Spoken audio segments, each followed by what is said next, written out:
నమస్తే SDV news కి స్వాగతం. నేను సుధా. బులెటిన్ ముందుగా హెడ్లైన్స్. రాబోయే 3 ఏళ్లలో ఉత్తరాంధ్రలో అన్ని సాగునీటి ప్రాజెక్టులను పూర్తి చేస్తాం. గవర్నర్ ప్రసంగానికి ధన్యవాదాలు తెలిపే తీర్మానంపై మాట్లాడిన సీఎం చంద్రబాబు.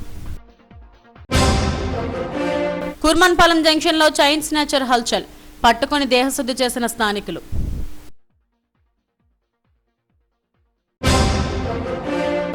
మహాశివరాత్రి వేడుకలకు ముస్తాబైన అప్పికొండ సోమేశ్వర ఆలయం.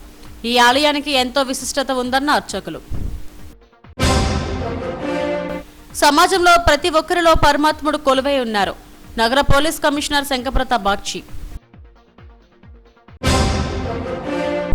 రాష్ట్ర పునర్నిర్మాణం కోసమే టీడీపీ, జనసేన, బీజేపీలు కలిశాయని ముఖ్యమంత్రి చంద్రబాబు అన్నారు.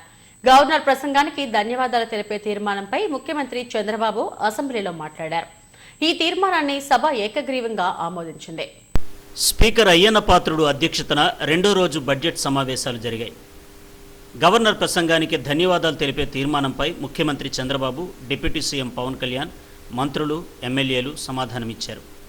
ప్రజా వ్యతిరేక ఓటు చీలకూడదనే పొత్తు పెట్టుకున్నామని సీఎం చంద్రబాబు అన్నారు. ప్రజలు ఇప్పుడు గమనిస్తూనే ఉంటారని, సరైన సమయంలో సరైన నిర్ణయం తీసుకుంటారని చెప్పారు.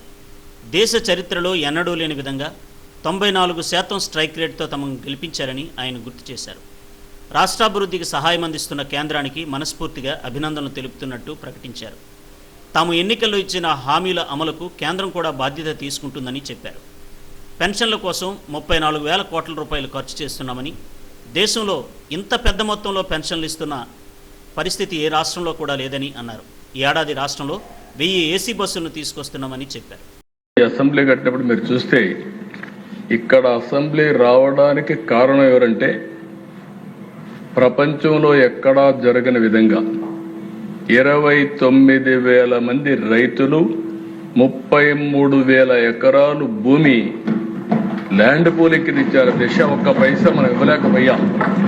మనం ఇచ్చిందంతా వాళ్ళకి ఏంటంటే, డెవలప్ చేస్తాం, తిరిగి మీకు ప్లాట్ ఇస్తాం, రాజధాని వస్తుంది, మీకు పేరు వస్తుంది, మీకు కూడా భవిష్యత్తులో మెరుగైనటువంటి ఆదాయం వస్తుందని ఒక్క మాట చెప్తే నమ్మిచ్చారు దిశ. అక్కడి నుంచి మనం స్టార్ట్ చేశాం. 5 ఏళ్ళు కష్టపడ్డాం. ఆ రోజు అనేక పనులు జరిగాయి. 13.5% గ్రోత్ రేట్ చూపించాం. అదే టెంపోగాని కంటిన్యూ అయింటే ఈరోజు కొంతవరకు రికవర్ అయ్యేవాళ్ళం. 19-24 విధ్వంసం, మామూలు విధ్వంసం కాదు దిశ.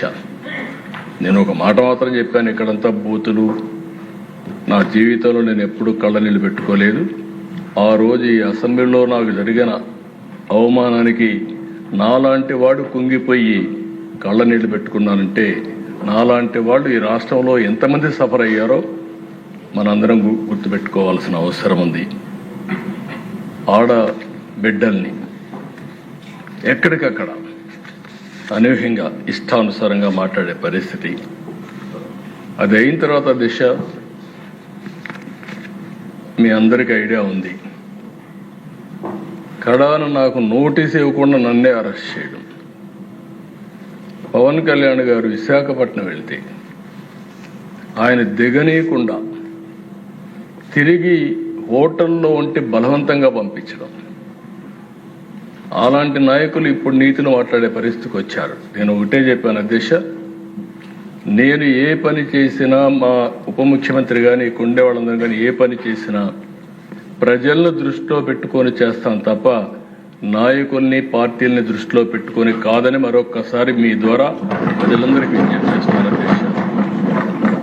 ఆ రోజు మేము ఒకటే నిర్ణయించుకున్నాం, రాష్ట్రానికి తీవ్రమైన అన్యాయం జరిగింది.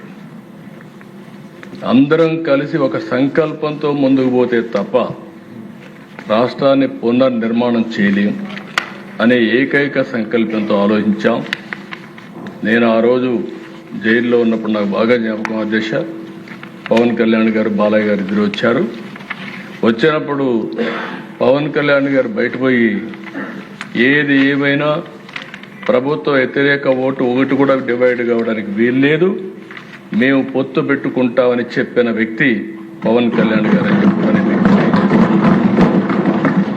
ఆ తర్వాత బీజేపీ అందరం కూడా కలిసి ఎన్డీఏ కూటమిగా ఏర్పాటు చేశాం. అయితే అధ్యక్ష, మనం గుర్తుపెట్టుకోవాల్సింది, ప్రజలు ఎప్పుడు కూడా మనల్ని వాచ్ చేస్తూ ఉంటారు.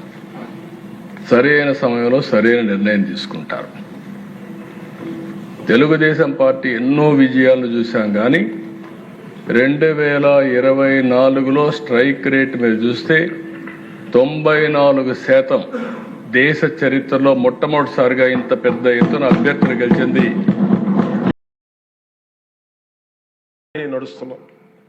చెట్టుగా ఉంటే ఏడాదికి ఒక వసంతమన్నా దక్కేది, కానీ మనిషిని అన్ని వసంతాలు కోల్పోయానని రైతు బాధపడతా ఉంటే, అలాంటి అన్నం పెట్టే రైతాంగాన్ని గత ప్రభుత్వం రైతుల నుంచి కొనుగోలు చేసిన ధాన్యానికి 1674 కోట్లు చెల్లించకపోతే, గౌరవ ముఖ్యమంత్రి శ్రీ నారా చంద్రబాబు నాయుడు గారి నాయకత్వంలోని ఈ ఎన్డీఏ కూటమి ప్రభుత్వం వచ్చిన వెంటనే 1674 కోట్ల బకాయిలు చెల్లించింది అధ్యక్ష. అది కాకుండా అది పే చేసిన తర్వాత దాని తర్వాత 10,650 కోట్లు 7.37 లక్షల రైతాంగానికి 24 గంటల్లోనే 10,650 కోట్లు వారి ఖాతాల్లో జమ చేయడం జరిగింది. ఇంకొక 53,000 మంది పైగా రైతులకి 48 గంటల్లో సుమారు 1000 కోట్లు చెల్లించడం జరిగింది. తొలకరి వర్షం తర్వాత జలదానం చేసిన మేఘాలకి భూమిలో ఉన్న ఒక చిన్నారి గింజ మెడ బయట పెట్టి మొదటగా వచ్చిన 2 ఆకులను చేతులుగా జోడించిందంటే కృతజ్ఞతలు తెలిపిందని ఒక కవితా పంక్తుల్లో ఉంటాయి. అలా ఆ చిన్నారి మొలకలాగా ఈ ఎన్డీఏ ప్రభుత్వం అన్నం పెట్టే రైతాంగానికి కృతజ్ఞతతో అండగా నిలబడుతుంది. అలాగే గౌరవ సభ సాక్షిగా కౌలు రైతుల కష్టాలు కన్నీళ్లు తెలిసిన వాడిగా, మీ వాడిగా చెప్తున్నాను. కౌలు రైతాంగానికి భూమిని ఫలాలుగా పంటలుగా మార్చే ప్రవీణత ఉన్నవాడు ధైర్యం కోల్పోనక్కర్లేదు. మట్టిలో ఉన్న కస్తూరి తీసే మనిషికి జీవన పరిమళాల కొరత లేదు. విశాఖలో తన నియోజకవర్గ సమస్యలపై పెందుర్తి ఎమ్మెల్యే పంచకర్ల రమేష్ బాబు గళమెత్తారు. సమస్యలను పరిష్కరించాలని కోరారు. ముత్యాలమ్మపాలెం, తిక్కవానిపాలెం మత్స్యకారులు ఎదుర్కొంటున్న సమస్యలను వివరించారు. ఈ సభలో బీజేపీ శాసనసభ విష్ణుకుమార్ కూటమి ప్రభుత్వం వచ్చాక జరుగుతున్న అభివృద్ధి సంక్షేమ కార్యక్రమాలు సభలో మంత్రులు అచ్చెన్నాయుడు, అనగాని సత్యప్రసాద్, ఎమ్మెల్యేలు ప్రసంగించారు. జట్టి అడుగుతా ఉన్నారు. 22,500 జనాభా ఉన్న ప్రాంతం, 500 వరకు మెకనైజ్డ్ బోట్లు కానీ 150 సాధారణ బోట్లు కానీ ఉన్న ప్రాంతం అధ్యక్ష. ఒక్క ముత్యాలంపాలెమే కాకుండా దాన్ని 2 కిలోమీటర్ల దూరంలో పక్కనే తిక్కవానిపాలెం అనే విలేజ్ కూడా ఉంది అధ్యక్ష. ఈ 2 గ్రామాలు కూడా వాడుకోవటానికి వెసులుబాటు ఉంటుంది అధ్యక్ష. మరి దీంతో పాటు ఎప్పుడు కూడా తుఫాన్లు వచ్చినప్పుడు బోట్లు కొట్టుకుపోవటమో బోట్లు దెబ్బతింటమో జరుగుతూ ఉంది అధ్యక్ష. ఇలాంటి జట్టి లేకపోవటం వల్ల మనం ఎప్పుడు అధికారంలోకి వచ్చినా, నారా చంద్రబాబు నాయుడు గారు ఎప్పుడు ముఖ్యమంత్రి ఉన్నా కూడా ఒక ఆశ అధ్యక్ష, ఫిషర్మెన్ కమ్యూనిటీకి మాకు జీవితాలు బాగుపడతాయి, మాకు మెరుగైన నాణ్యమైన జీవితం ఇస్తారు అని చెప్పి, దానిలో భాగంగా మనం అనే లక్ష్యంతో అభివృద్ధి పదంగా తీసుకువెళ్లే నేపథ్యంలో అధ్యక్ష, మన గౌరవ ముఖ్యమంత్రి వర్యులు నారా చంద్రబాబు నాయుడు గారు, ఉప ముఖ్యమంత్రి వర్యులు మన రాష్ట్ర అభివృద్ధికి స్వర్ణాంధ్ర 2047 అనే విజన్ దిశగా మనం ముందుకి వెళ్తున్నాం అధ్యక్ష. మన రాజధాని నిర్మాణం గురించి, నిర్మాణాన్ని పునరుద్ధరణ చేయటం గురించి, అట్లాగే ఎన్నో ప్రాజెక్ట్స్ని తీసుకురావటంలో డెఫినెట్గా వారు చేసిన కృషికి మరి ఒక్కసారి ఈ రాష్ట్ర ప్రజల తరపున నేను ధన్యవాదములు తెలియజేసుకుంటున్నాం అధ్యక్ష. ఏదైతే విజన్ 2047 లక్ష్యాలని అనుగుణంగా మన కూటమి ప్రభుత్వం సాగిస్తున్న జనరంజకమైన పాలనను గవర్నర్ గారి ప్రసంగం ద్వారా మనం వినటం జరిగింది అధ్యక్ష. ఇటువంటి మంచి సంక్షేమ అభివృద్ధి కార్యక్రమాలు చేస్తూ రాష్ట్ర పురోగభివృద్ధిపై మన కూటమి ప్రభుత్వము పాటుపడుతుంది అధ్యక్ష. ఏదైతే ఈ రాష్ట్ర ప్రభుత్వము సంక్షేమ పథకాలు ఏదైతే చెప్పారో ఇదివరకు నిన్న మొన్న కూడా అందరూ విన్నారు అధ్యక్ష. మళ్ళీ చెప్పినయే మళ్ళీ రిపీట్ చేయకుండా మరి క్లుప్తంగా నేను ముగిస్తాను అధ్యక్ష. ఏదైతే అధ్యక్ష మనం చెప్పవలసిన బాధ్యత కూడా ఉంది కాబట్టి ఎన్టీఆర్ భరోసా పెన్షన్స్ అధ్యక్ష ఎప్పుడు లేనటువంటి విధంగా 63,12,000 మందికి పెన్షన్ రావడం కూడా జరుగుతుంది అధ్యక్ష. రెండో రోజు శాసనసభ బడ్జెట్ సమావేశాల్లో ఆసక్తికరమైన చర్చ జరిగింది. వచ్చే బడ్జెట్లో సంక్షేమ కార్యక్రమాల అమలు జరగాల్సిందేనని నేతలు చెప్పారు. బడ్జెట్ కూడా అందుకు తగ్గట్టు రూపకల్పన చేయాలని సూచించారు. వైసీపీ హయాంలో జరిగిన ఏపీ విధ్వంసాన్ని పలువురు వివరించారు. అభివృద్ధి సంక్షేమం దిశగా రాష్ట్రం పరుగులు పెడుతోందని అన్నారు. కుర్మన్పాలెం జంక్షన్లో చైన్ స్నాచర్కు స్థానికులు దేహశుద్ధి చేశారు. ఎన్ఏడి ప్రాంతానికి చెందిన ఒక యువకుడు 2 మహిళల మెడల్లో చైన్లు తెంచుకుపోయాడు. మరో మహిళ మెడల్లో చైన్ను తెంచుతుండగా ఆమె గట్టిగా పట్టుకుంది. దీంతో ఆమె మెడకు గాయమైంది. పెద్ద ఎత్తున కేకలు వేయడంతో స్థానికులంతా ఏకమై చైన్ స్నాచర్ను పట్టుకున్నారు. అప్పటికే అతని వద్ద 2 చైన్లు ఉన్నాయి. 3వ చైన్ తెంచుతుండగా స్థానికులకు పట్టుపడ్డాడు. తనను పోలీస్ స్టేషన్కు అప్పగించాలని కోరినప్పటికీ స్థానికులు అతనికి దేహశుద్ధి చేశారు. అనంతరం చైన్లతో పాటు దువ్వాడ పోలీసులకు అప్పగించారు.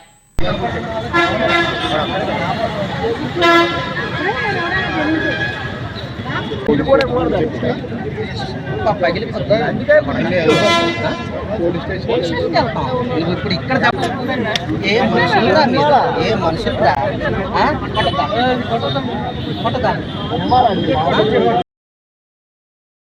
మహాశివరాత్రి వేడుకలకు పురాతన దేవాలయం అప్పకొండ సోమేశ్వరాలయం ముస్తాబైంది. ప్రతి ఏటా వేలాది మంది భక్తులు ఈ క్షేత్రానికి వచ్చి స్వామిని దర్శించుకుని జాగారాలు చేస్తారు. సముద్ర స్నానాలు ఆచరించి మొక్కులు చెల్లించుకుంటారు.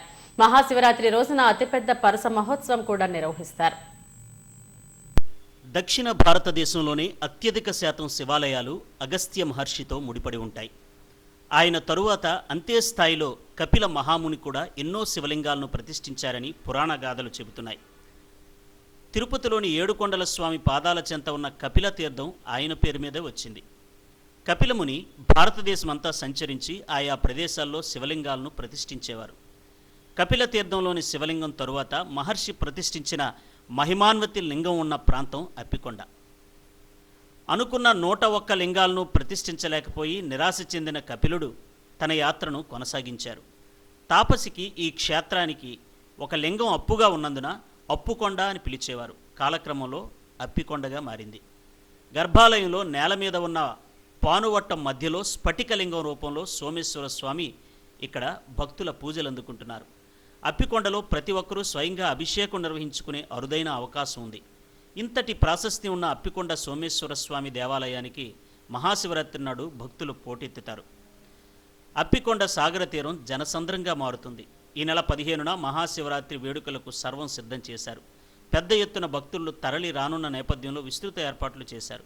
శైవ క్షేత్రాల్లో ఒకటిగా పేరున్న శివాలయానికి ఎంతో చరిత్ర ఉందని ఆలయ అర్చకులు స్థానికులు తెలిపారు. శ్రీశైలం తరువాత ఈ క్షేత్రానికి అత్యంత ప్రాధాన్యత ఉందని చెప్పారు. మహాశివరాత్రి జాగారంతో పాటు అతిపెద్ద జాతర కూడా జరగనుండడంతో వేలాది మంది భక్తులు తరలివస్తారని అన్నారు. సముద్ర స్నానాలకు ఎలాంటి ఆటంకం లేకుండా పోలీసు బందోబస్తు ఏర్పాట్లు చేశారని, సోమేశ్వరుని దర్శించుకుని ఆయన కృపకు పాత్రులు కావాలని కోరారు. నమస్కారం అండి, నా పేరు చదువుల నాగరాజు. మన దేవాలయం శ్రీ సోమేశ్వర స్వామి దేవస్థానం అప్పికొండ శివాలయంగా కూడా పేరు ప్రఖ్యాతులు పొందినటువంటిది మన యొక్క దేవాలయం. ఆలయం ఏంటంటే 1400 సంవత్సరాల క్రితం చరిత్ర కలిగిన ఆలయంగా, దేశంలో అత్యంత పురాతన ఆలయాలు ఇది ఒకటిగా పేరు ప్రఖ్యాతులు పొందింది. 6-8 శతాబ్దాల్లో నిర్మించినట్లుగా శిలాశాసనాలు మనకు దర్శనమిస్తూ ఉంటాయి. పూర్వీకులు అయితే 1400 సంవత్సరాలు అవుతుందని చెప్తున్నారు. ఆర్కియాలజీ డిపార్ట్మెంట్ పురావస్తు శాఖ వారు ఏంటంటే ఒక 1100-1000 సంవత్సరాలు అవుతుందని చెప్తున్నారు. ఏదేమైనా స్వామివారి యొక్క సాగర తీరాన స్వయంభూగా వెలిసి ఉన్నారు. ఈ యొక్క ఆలయం విశిష్టత ఏంటంటే ఇక్కడ పంచలింగ క్షేత్రంగా పేరు ప్రఖ్యాతులు పొందింది మన అప్పికొండ శివాలయం. ఇదేంటంటే 5 లింగాలు ప్రత్యక్ష దర్శనమిస్తాయి. 95 శివలింగాలు కాలగర్భంలో కలిసిపోయి ఉంటాయి.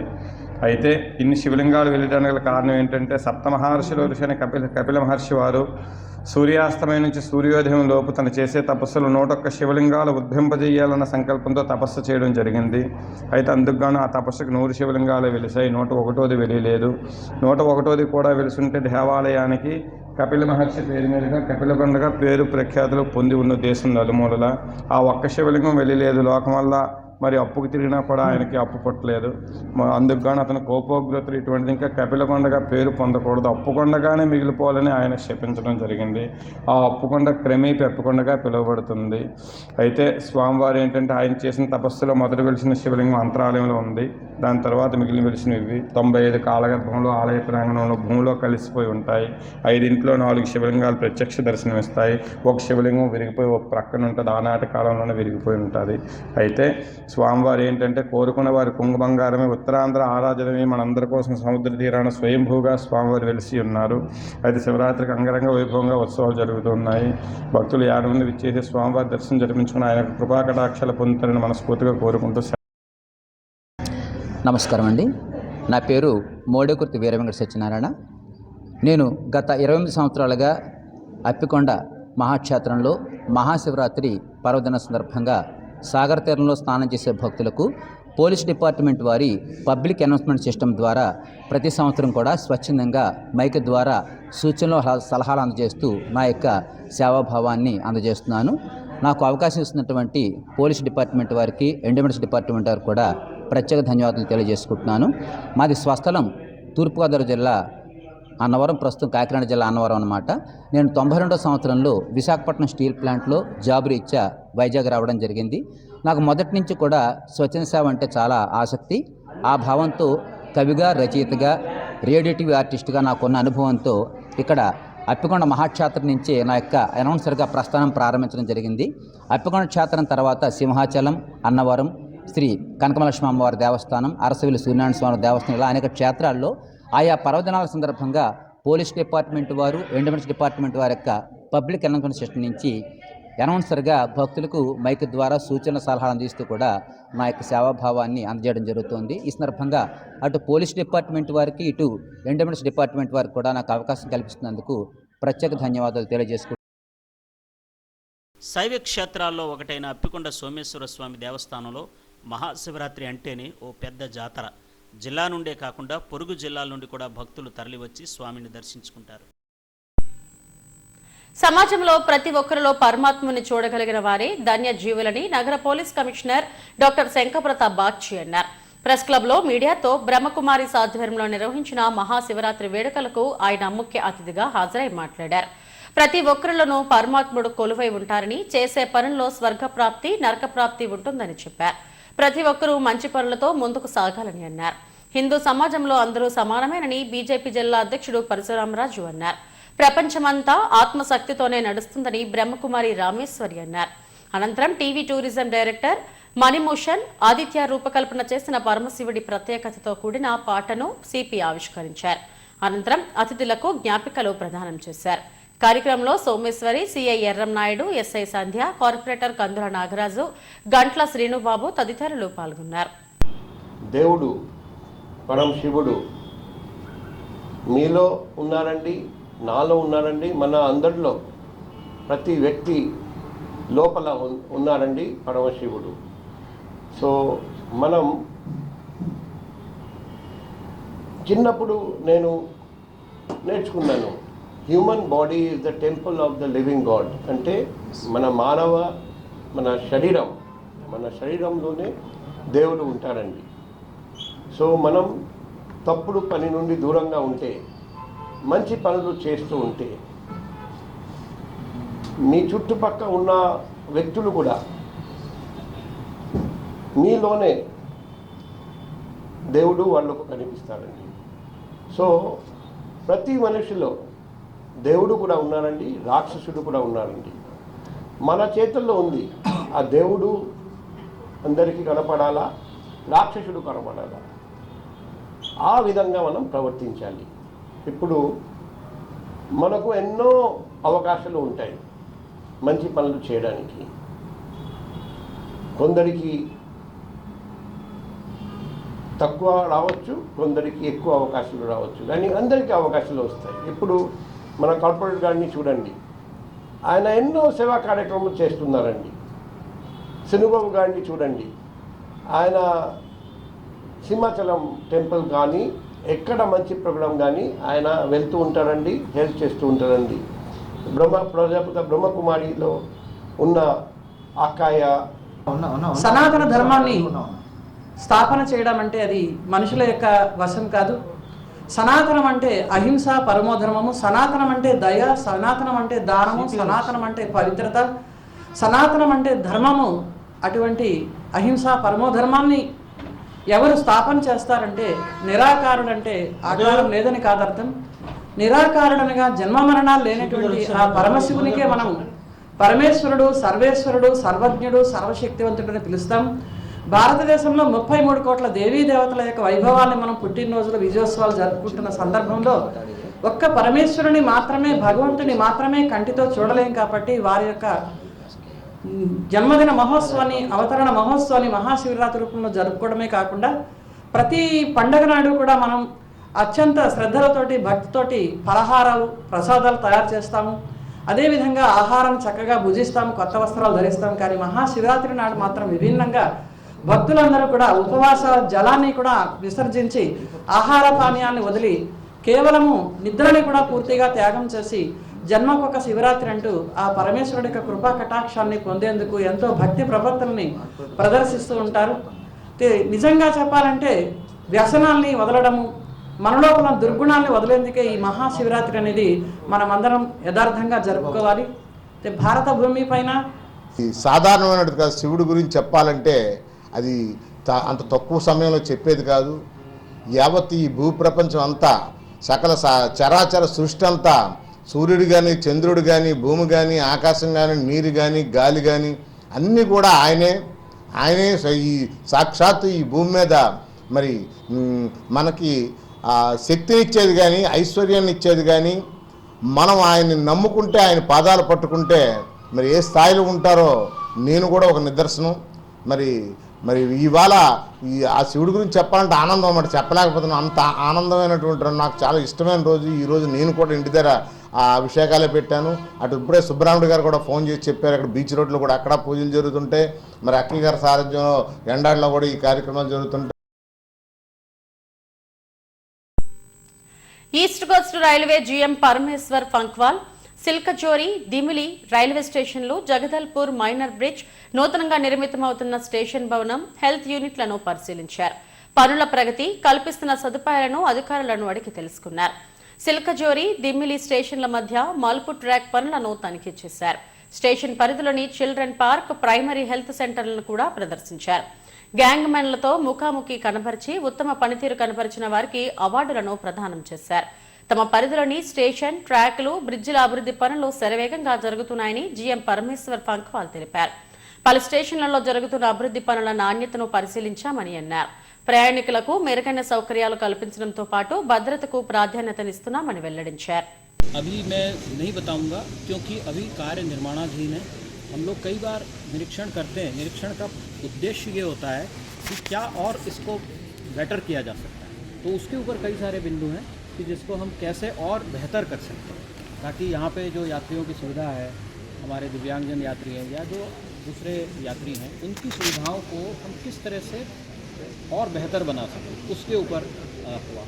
और दूसरा, जो निरीक्षण के दौरान जो भी हम लोग देखते हैं कि यात्रियों का आवागमन, जब सिटी साइड से यात्री आएंगे तो उनका सर्कुलेटिंग एरिया में कैसे होगा, उनका स्टेशन बिल्डिंग के अंदर मूवमेंट कैसे होगा, और जो विभिन्न प्लेटफॉर्म्स पे उनकी जो जाने के लिए जो एक्सेसिबिलिटी है उसमें क्या हम लोग बेहतर कर सकते हैं, इन सब विषयों के ऊपर हमारा निरीक्षण आज का केंद्रित है। देखिए, जैसा मैंने बताया, कैसे हम इसको बेहतर कर सकते हैं, बेहतरी होनी चाहिए, और यात्रियों को जो भी उसकी सुविधाएं हैं वो इस तरह से मिले कि उसे कहीं पर कोई शिकायत ना हो, कहीं पर कोई डिसकंटिन्यूटी ना हो। इन सब को ध्यान में रखें। आपने देखा होगा अमृत स्टेशन बिल्डिंग में ये सामने वाला जो फ्रंट कॉरिडोर है।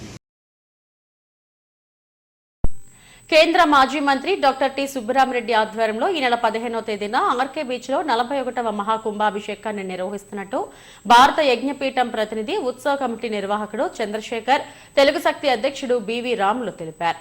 టీఎస్ఆర్ బంగ్లాలో ఏర్పాటు చేసిన మీడియా సమావేశంలో ఇందుకు సంబంధించిన పోస్టర్ను ఆవిష్కరించారు. విశాఖ ప్రజలు సుఖ సంతోషాలతో వర్ధిల్లాలని, ఈ ప్రాంతాన్ని ప్రకృతి వైపరీత్యాల నుంచి కాపాడాలన్న సంకల్పంతో 40 ఏళ్ల క్రిందట సుబ్బరామరెడ్డి ఆర్కే బీచ్ లో మహాకుంభాభిషేకానికి శ్రీకారం చుట్టారని తెలిపారు. ప్రతి ఏటా అంగరంగ వైభవంగా నిర్వహిస్తున్నారని, అదే ఆనవాయితీతో ఈ ఏడాది కూడా మహాకుంభాభిషేకానికి ఏర్పాట్లు చేస్తున్నట్లు చెప్పారు. సాగర్ తీరాన పండుగ వాతావరణాన్ని తలపించే విధంగా మహాశివరాత్రి వేడుకలు ప్రతి ఏటా నిర్వహిస్తున్న సుబ్బరామరెడ్డి అభినందనీయులని తెలిపారు. సుబ్బరామరెడ్డి తన సొంత నిధులతో నిర్వహిస్తున్న ఈ మహాకుంభాభిషేకానికి తన తాత శివభక్తులు శ్రీకారం చుట్టారని, ఆ తర్వాత తన తండ్రి చిన్నబాబు ఉత్సవాలు నిర్వహిస్తారని చంద్రశేఖర్ చెప్పారు. ఆ రోజు ఉదయం 9 గంటల నుంచి మధ్యాహ్నం 1 గంట వరకు జరిగే మహాకుంభాభిషేకంలో సుబ్బరామరెడ్డి పాల్గొంటారని తెలిపారు.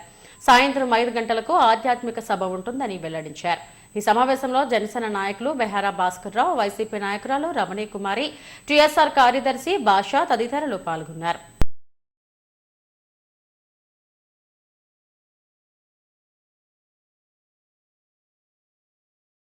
చేస్తే ఇప్పుడు జరుగుతున్న ఈ మిలాన్ కావచ్చు, లేకపోతే నేవీ డే కావచ్చు, దీనివల్ల ఏదైనా ఇబ్బంది కలిగి మనం ఈ కార్యక్రమానికి అంతరాయం వస్తుందేమో అని చాలామంది గత వారం 10 రోజులుగా మాకు కాల్ చేయటము, తర్వాత దానికి ఉన్న ఇన్ఫర్మేషన్ మాకు రీచ్ అవ్వడానికి చాలామంది ట్రై చేశారు. దేవుడి దయ వల్ల, ఈశ్వర కృప వల్ల ఈ కార్యక్రమం 41 సంవత్సరాలుగా ఏకదాటిగా ఏ ఏడాది కూడా ఆగకుండా మళ్ళీ ఇదే సంవత్సరం అదే టి సుబ్బరామిరెడ్డి గారి ఆధ్వర్యంలో ఆయన చేతుల మీదుగా ఇంకో ఏడాది భక్తులందరికీ అవకాశం ఇవ్వడం జరుగుతుంది. మీరందరూ అడగచ్చు, సార్ మరి ఈ కార్యక్రమానికి ఇంత పోలీస్ బందోబస్తు, నేషనల్ సెక్యూరిటీ, తర్వాత నేవీ సెక్యూరిటీ, ఇన్ని ఆటంకాల మధ్యన ఎలాగ జరుగుతుందని నేను టీఎస్ఆర్ ఆధ్వర్యంలో 41వ మహా కుంభాభిషేకం చేయబోతున్నారు. ఇది గడిచిన 40 సంవత్సరాలు వీరు తాతగారైన శివభక్తులు గారు ఒకటే చెప్పారు, సుబ్రహ్మణ్యుడు గారు, ఇది విశాఖపట్నంలో మీరు చేస్తే విశాఖపట్నం ప్రజలకి మంచిదని, ఎటువంటి ఆటంకాలు రాకుండా విశాఖపట్నం అవుతారని చెప్పి మనం చేశారు. క్రమం తప్పకుండా సుబ్బరామిరెడ్డి గారు ఆచరిస్తున్నారు. మరి ఇవాళ మనం చూసాం, విశాఖపట్నంలో హుదూద్ తుఫాన్లు వచ్చినా, ఎన్నో ప్రళయాలు వచ్చినా, కేవలం విశాఖపట్నంలో మనం చేసిన ఇలాంటి కార్యక్రమం వల్ల విశాఖపట్నం ఏమి కాకుండా ఇన్నాళ్ళు ప్రశాంతంగా ఉంది. మేము ఒకటే పిలిపిస్తున్నాం, రేపు 15, ఎందుకంటే చాలామంది నేవీ మేళ వల్ల ఆటంకం వస్తుందని చెప్పి అనుకున్నారు. కానీ నేను స్వయంగా కలెక్టర్ గారి దగ్గరికి, అలాగే నేవీ కమాండర్ మనోజ్ కట్టడం జరిగింది. బార్ కౌన్సిల్ ఎన్నికల సందర్భంగా న్యాయవాదులు ప్రచారం నిర్వహించారు. జిల్లా కోర్టు ప్రాంగణం ఎన్నికల సందడితో కోలాహలంగా మారింది. తమ అభ్యర్థులను గెలిపించాలంటూ ఆయా ప్యానెల్స్ కు సంబంధించిన మద్దతుదారులు ప్రచారం నిర్వహించారు.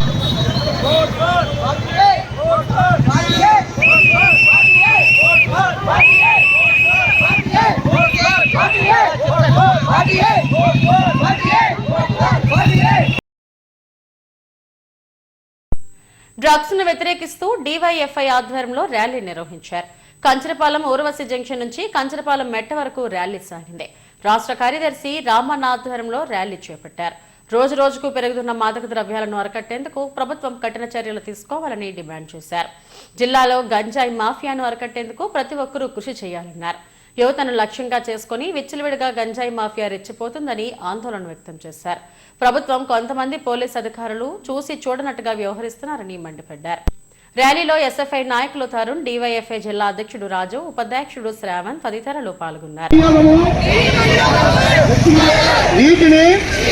నా పేరు జి రామన్న, డివైఎఫ్ఐ రాష్ట్ర కార్యదర్శి. రాష్ట్రంలో గంజాయి డ్రగ్స్ మాఫియా విచ్చలవిడిగా రెచ్చిపోతోంది. ముఖ్యంగా యువత విద్యార్థుల టార్గెట్గా అది విద్యార్థి లోకాన్ని నాశనం చేయడానికి ఒక కార్యక్రమం చేస్తూ ఉంది. దీని వెనకాల ఇప్పటికే రాజకీయ పార్టీలు, అలాగే కొంతమంది అధికారుల మద్దతు కూడా ఉన్నట్టుగా సమాచారం ఇస్తోంది. తక్షణమే రాష్ట్ర ప్రభుత్వం ఈరోజు శాసనసభ జరుగుతూ ఉంది కాబట్టి ఈ డ్రగ్స్ గంజాయి మాఫియా మీద ఒక బిల్లు తీసుకోవాల్సిన అవసరం ఉంది. అట్లాగే డ్రగ్స్ వ్యతిరేకంగా పోరాడుతున్న వాళ్ళ మీద కూడా ఈరోజు వాళ్ళు దాడులు చేస్తున్నారు, చంపుతూ ఉన్నారు.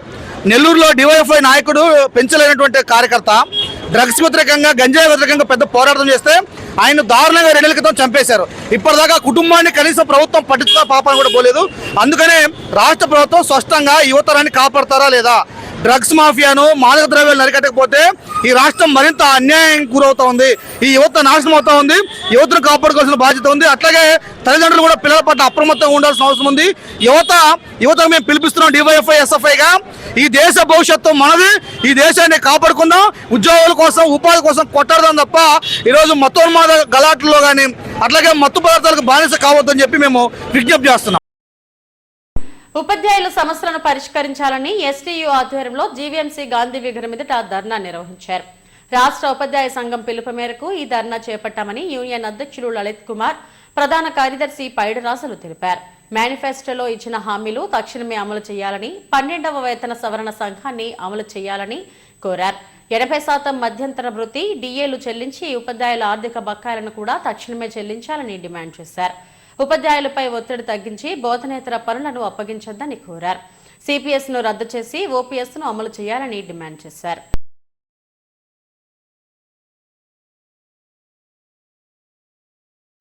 రాష్ట్ర వ్యాప్తంగా ఉండేటువంటి ఎస్టీయూ బాధ్యులందరూ కూడా ప్రతి జిల్లాలో కూడా ఏంటంటే ఓ ధర్నా కార్యక్రమాన్ని మనం నిర్వహించడం జరుగుతుంది. ప్రధానంగా మా యొక్క డిమాండ్స్ ఉద్యోగులకు కానీ ఉపాధ్యాయులకు సంబంధించి పిఆర్సీ కమిషన్ వేయాలి.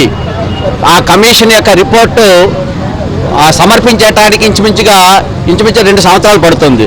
మరి ఇప్పటికైనా సరే ప్రభుత్వం స్పందించకపోయినట్టయితే ఇప్పటికే 30 నెలల కాలం డ్రాగన్ అయిపోయింది.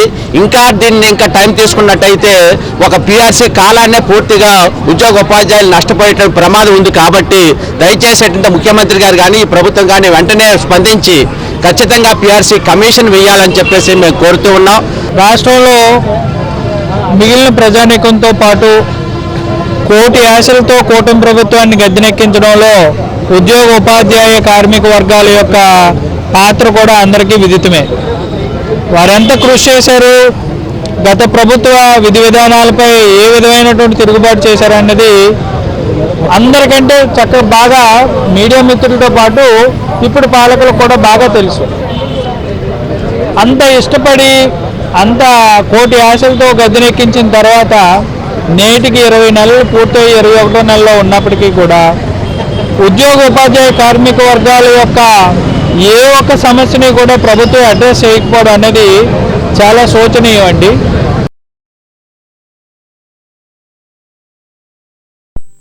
ఈ నెల 14వ తేదీన స్వర్ణభారతి ఇండోర్ స్టేడియంలో స్పార్కిల్ వైజాగ్ ఫినాలే పోటీలు జరగనున్నాయి. రామ్నగర్లోని విఎంఆర్డీఏ కాంప్లెక్స్ లో ఏర్పాటు చేసిన మీడియా సమావేశంలో నిర్వాహకులు బుగతా లక్ష్మి, చందాక కృష్ణవేణులు మాట్లాడారు.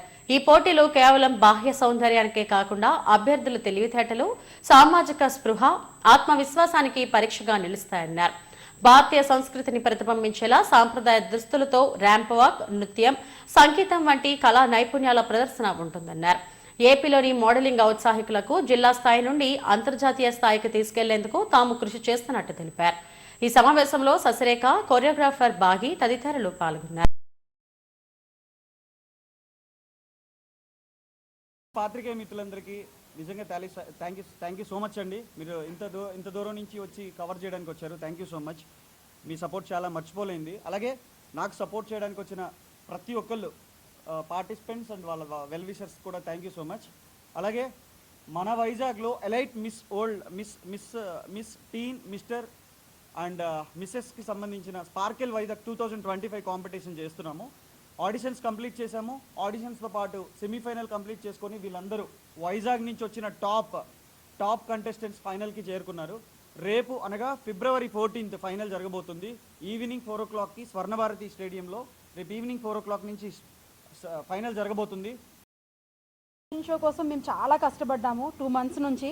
అసలు ఏ టైం పడితే ఆ టైంలో అసలు ప్రతి ఒక్కరు కూడా మాకు బాగా సపోర్ట్ చేశారు. మెయిన్ ఇటువంటి ప్రోగ్రామ్స్ ఏంటంటే అమ్మాయిలకి మోటివేషనల్గా ఉంటుంది అండ్ నెక్స్ట్ వాళ్ళ మీద వాళ్ళకి సెల్ఫ్ కాన్ఫిడెన్స్ లెవెల్స్ అనేవి చాలా బాగా పెరుగుతాయండి.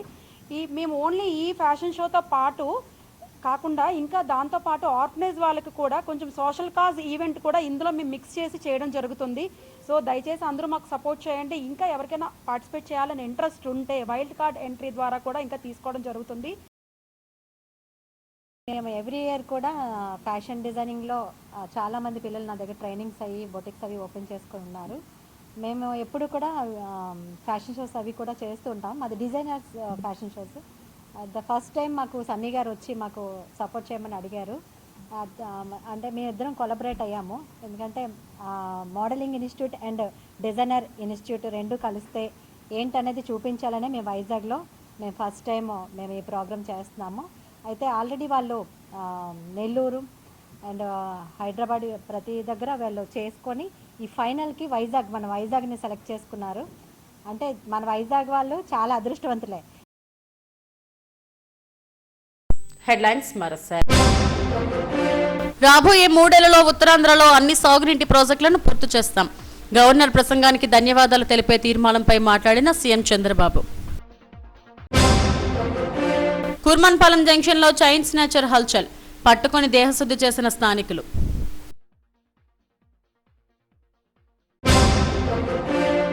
మహాశివరాత్రి వేడుకలకు ముస్తాబైన అప్పికొండ సోమేశ్వర ఆలయం. ఈ ఆలయానికి ఎంతో విశిష్టత ఉందన్న అర్చకులు. సమాజంలో ప్రతి ఒక్కరిలో పరమాత్ముడు కొలువై ఉన్నారు. నగర పోలీస్ కమిషనర్ శంకప్రతాప్ బాక్షి. ఇవి ఇప్పటివరకు నా బులెటిన్ అప్డేట్స్. నమస్తే.